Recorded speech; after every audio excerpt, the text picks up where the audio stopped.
Colonel साहब से। Colonel जी, जिस तरह से लद्दाख में तो सेना आमने सामने ही है, लेकिन अब ये जासूसी कांड ये दिखा रहा है कि चीन बौखलाहट में सब कुछ करने को तैयार है। हालांकि जो देश हैं वो एक दूसरे की जासूसी कराते हैं, इस तरह के मामले सामने आते रहते हैं, लेकिन 10,000 लोगों की जासूसी, किस तरह से देख रहे हैं आप इसको?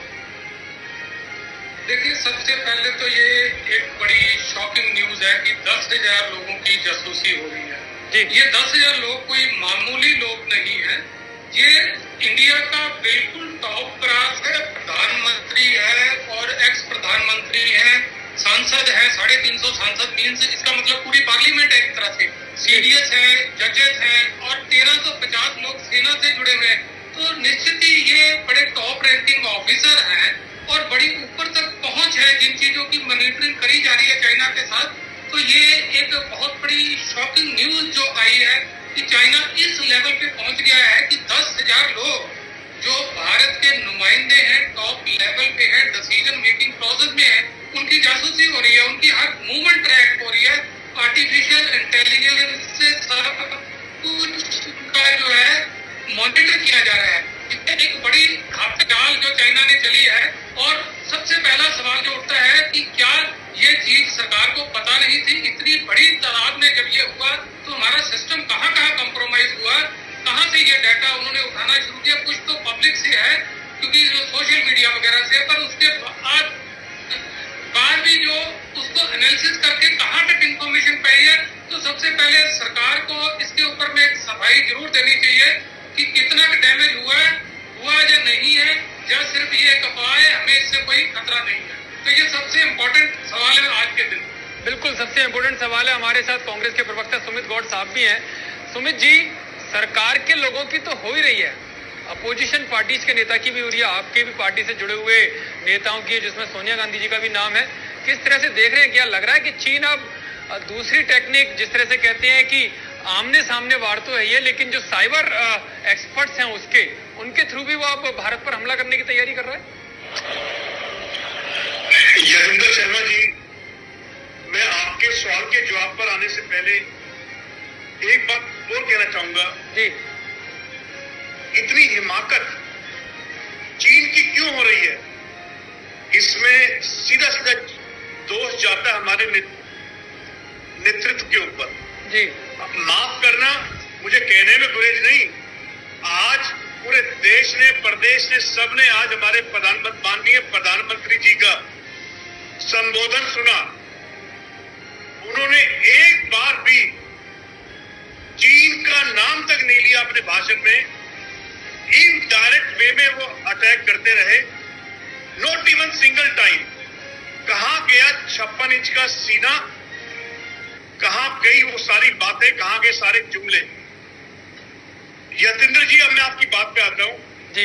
ये बहुत ही खतरे की बात है, बहुत ही खतरनाक विषय भी है कि हमारी सीमाओं पर तो कब्जा कर ही रखा है चीन ने, और उसके वर्ष के 10,000 नेता, अधिकारी और विपक्ष के नेता, ये सब चीन के रडार पे हैं। चीन ने अपनी जासूसी, अपनी सर्विलेंस सब टीम पीछे लगा दी है। देखिए, रिपोर्ट भी आई थी। ये तो मेरे को लगता है बेवकूफी है, ये तो गलत है तरीका डिबेट करने का। मेरे को मेरे बोलने का अवसर भी दिया था। ये कह रहे हैं हथियार पूरे नहीं थे। सुमित जी, सुन तो लीजिए कम से कम। जंग में आपने अगर सवाल उठाए हैं तो उनको सुनना तो चाहिए। हमारी वायु में आया साहब, ये क्या है भाई? गलत बड़े सवाल करेंगे हमारे भाई, ठीक है, तो नहीं लूंगा मैं ना, अगर आपको गलत लगता है कुछ तो ठीक है। आप सम्मान के साथ अपनी बात रखिए रमणीक जी। मैं कह रहा हूँ जी। ये कहते हैं कि आपके पास मालूम नहीं है। ठीक है सुमित जी, ठीक है, सुन तो लीजिए बात, तो पता चला बहस का समय खत्म हो जाएगा। हरियाणा कांग्रेस के जो प्रदेश अध्यक्ष हैं,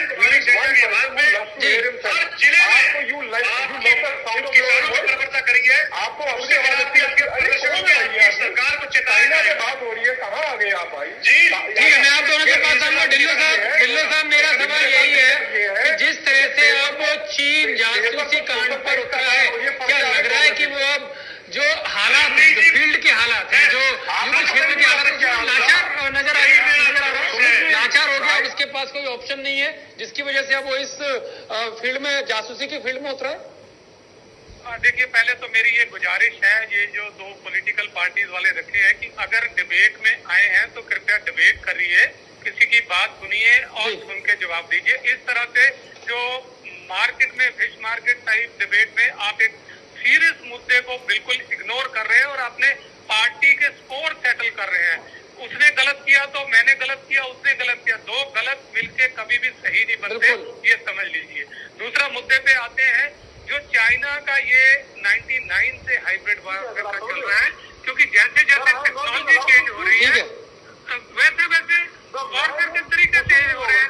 उनको पता है कि मिलिट्रीली हम ये नहीं कर पाएंगे, तो इसलिए जो साथ में टेक्नोलॉजी का वॉरफेयर अभी चाइना ने अगर देखा जाए बॉर्डर के साथ ले में पूरे 5G के टावर लगाए हैं। वो टावर लगाने का एम ही यही है कि जो फिजिकली वहां को रहना पड़ता है वो उसकी बजाय वो इलेक्ट्रॉनिक सर्विलेंस से सारी मॉनिटरिंग करें। इसलिए कि अगर उनको कल पे वहां से भारतीय सेना खदेड़ भी देती है तो हाइट्स पे वो ऐसे इक्विपमेंट लगा ले जिससे हमारी सारी मूवमेंट उनको नजर आए, क्योंकि उनको तकलीफ जो हमारी डीबीओ की चशूल से डीबीओ की रोड है उसकी है, उस पे मूवमेंट करके हम उनका कारोकोरम हाईवे को काट सकते हैं और वो नहीं चाहते कि वो ऑफ गार्ड पकड़े जाए और हम उनका हाईवे किसी भी टाइम काट दें, तो इसलिए वो पूरी मॉनिटरिंग करना चाहते हैं।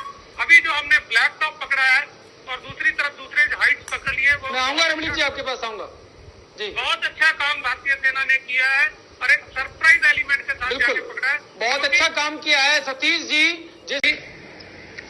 जिस तरह से बुलंद इस बार इरादे भारतीय सेना के द्वारा दिखाए गए हैं और आमने सामने जो तनाव है उसमें साफ है कि भारतीय सेना ने इस बार चाइना को बता दिया है कि वो पीछे हटने वाले नहीं है और मुंह तोड़ जवाब दिया जाएगा, वो करके भी दिखाया है। लेकिन अब जासूसी कांड जिस तरह से किया जा रहा है तो लग नहीं रहा कि ये चाइना की बौखलाहट है वो भारतीय सेना के डर के आगे अब दूसरे तरीके अपनाती हुई जा रही है। देखिए, सबसे पहले तो मैं ये कहूंगा कि बॉर्डर पे लड़ना या कंट्री की रक्षा करना क्या सिर्फ सेना का ही काम है? क्या सेना के जवान का ही काम है?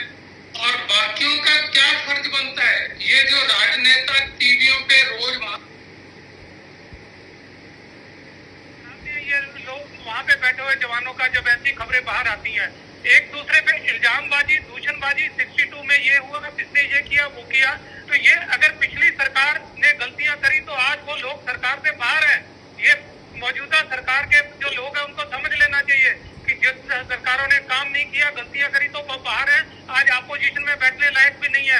आज जिम्मेवारी आपकी है, आप 7 सालों से सरकार चला रहे हैं और अगर ये हुआ है पहले इस पे देखिए भी क्यों हुआ है, क्योंकि जब ऐसी खबरें निकलती है, एक तरफ तो आप दोनों बोल देते हैं हम सेना सक्षम है, सेना करेगी, दूसरी तरफ आप सेना का मनोबल बढ़ाने के लिए ये चीजें पब्लिक में डिस्कस करते हैं, एक दूसरे पे दूषणबाजी करते हैं, चाहे वो बोफोर्स हो चाहे रेफेल हो।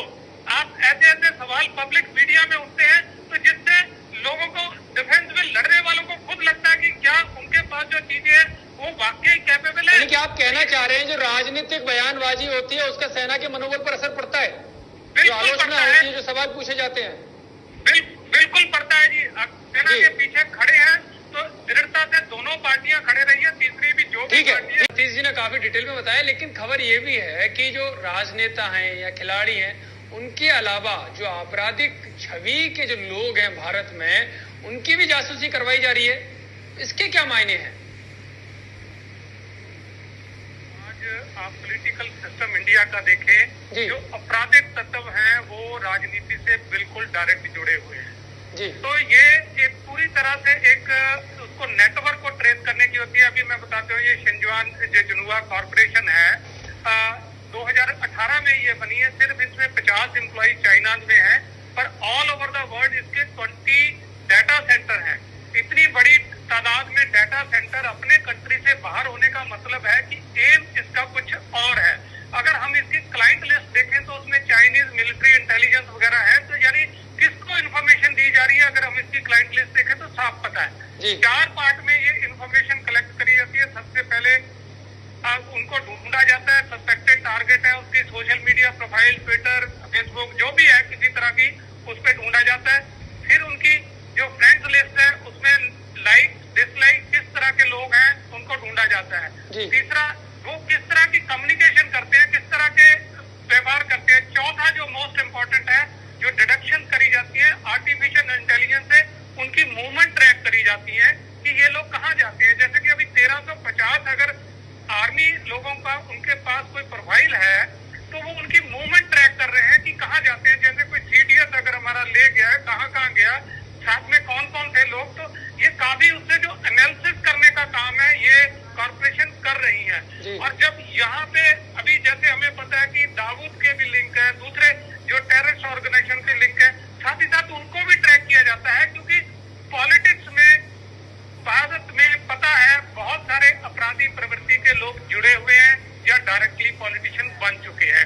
ये पिछले 20 सालों में जो चेंज आई है, अब इलेक्शन लड़ना बहुत महंगा बिजनेस है। यहाँ अनलेस आपको सैंड माफिया, भू माफिया, किसी माफिया की सपोर्ट है तो बहुत सारे लोग इलेक्शन नहीं जीत सकते।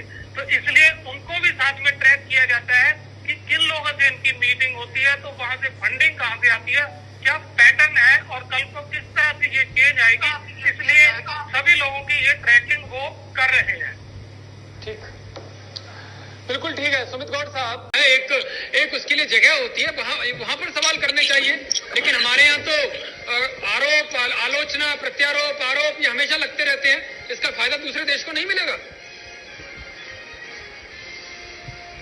ठीक है, ठीक है रमणीक जी, ठीक है, बहुत बहुत धन्यवाद आप सभी का। आप सभी लोग इस बड़ी बहस में इंडिया न्यूज हरियाणा के साथ जुड़े।